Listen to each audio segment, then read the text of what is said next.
it's very true that many of us on the path, we suffer from this feeling of being afflicted. Most of us know this experience of being afflicted by our ancestors. This is what I call generational suffering. It's the suffering that has been handed down to us by our parents, our grandparents, their parents. I often say this, that I have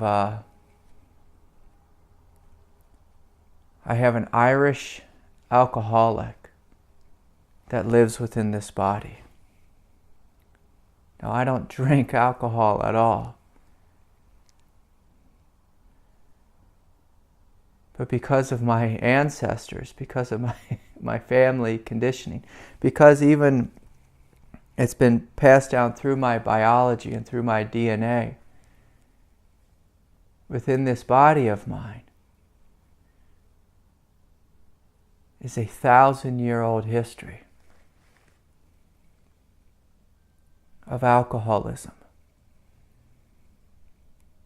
And so as I was growing up as a child, I could remember this deep desire to drink, to want to drink.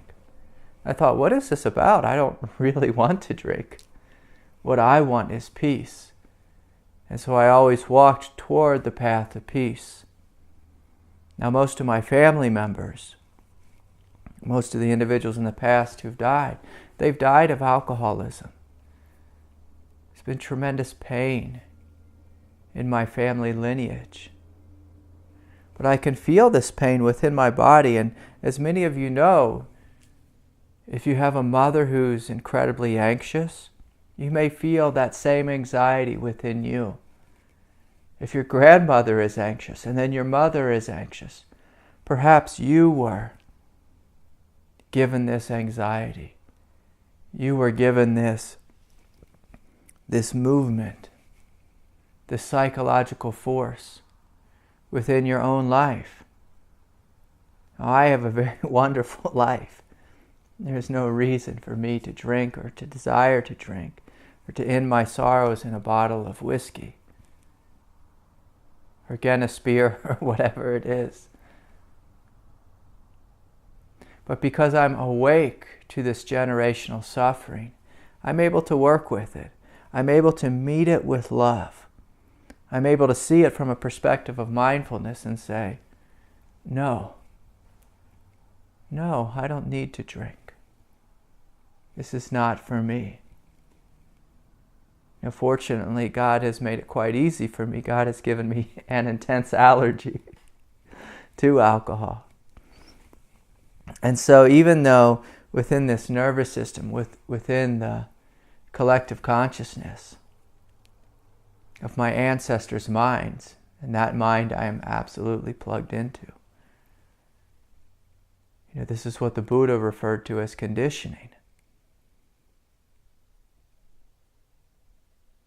We all are conditioned by our families, by our education, by our culture, by our ancestors. And so the question becomes, well, how do we work with this? How do we work with our cultural, our ancestral conditioning? Well, the first thing, of course, is the perspective of mindfulness, that willingness to step back out of your conditioning and question it and ask it, is this true? Do I need to follow this thought out? Just because there's this desire within me, this movement within me, just because there are these thoughts within me, do I need to act them out? Or is there another way? So the first step is mindfulness. That willingness to step out, to take the backward step, as they say it in Zen, and to step into this place of truth, this place of clarity, this place of heart wisdom. So you step back into the space of your consciousness. And after we've stepped back, then there's step 2. We involve the heart. We invite the heart forward and ask our heart, how shall I proceed? Should I simply say no? Is that enough? If the thought is repetitive, oftentimes we must meet whatever it is that's repetitive from a perspective of love, from a compassionate embrace, the same way you would embrace a child who's crying or struggling. And so within me, for example, when I feel into this experience of alcoholism, at first I notice a deep pain, a generational pain, a pain that's not even mine but belongs to hundreds of years of ancestors who struggled, who toiled, who had difficult lives, who outlived heartache and abuse and famine. And so I can feel that pain within me. And the question is, well, how do we work with pain? We breathe into it. We feel it. We acknowledge it. We do not ignore it. We honor the fact that it's here. And we meet it with this love. What we don't do, though, we don't respond to its immediate need, which in my case, this example of the Irish alcoholic, the immediate need is for a drink. For a drink. I don't need a drink. What I need is peace. But the only way I discover what my true need is through taking that deep step backwards and looking at this pain, looking at this trauma, this ancient trauma, from this place of clarity. From a place of clarity, I see, there's a deep desire within this body and within all the bodies of my ancestors for peace. And so can I take a deep breath? Can I connect with the peace that's absolutely here right now? Can I connect with the quietness of nature? Can I connect with the spaciousness of this room? Can I connect with the love of my heart? And allow this love and this peace to envelop this pain and trauma. And this is not a momentary thing. This is not a peace that you touch into or a love that you touch into and expect generational suffering to heal.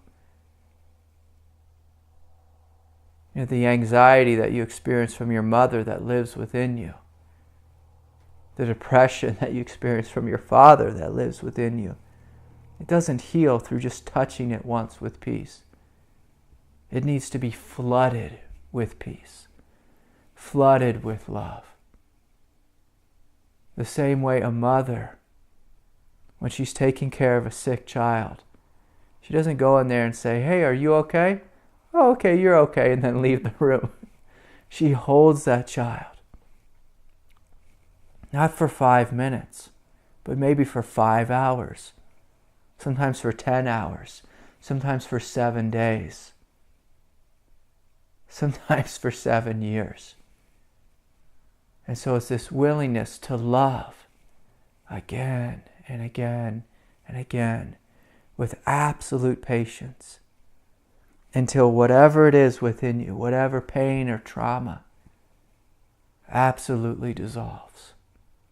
And so this is how we work with generational suffering.